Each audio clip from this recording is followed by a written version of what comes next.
दरम्यान खासदार संजय राऊतांनी भाजपावर घणाघात केलाय. नारी शक्ती नाही तर हे भाजप शक्ती विधेयक असल्याचा टोला त्यांनी लगावलाय. विधेयक संसदेमध्ये मंजूर होऊ देणार नाही असंही त्यांनी ठणकावून सांगितलंय. मतदारसंघ पुनर्रचनेची गरज काय असा सवालही राऊतांनी सरकारला विचारलाय. तर महिलांना 33% आरक्षण सध्या जे 543 खासदारांचं बळ आहे किंवा जी ताकद आहे त्याच्यामध्ये द्या ना, काय हरकत नाही.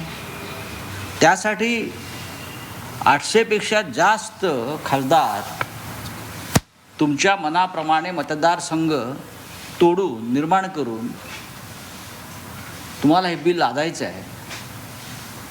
आमचा सगळ्यांचा त्याला विरोध आहे आणि हे बिल मंजूर करण्यासाठी 2/3 मेजॉरिटी त्यांना मिळणार नाही. हे बिल मंजूर होऊ शकत नाही या क्षणी.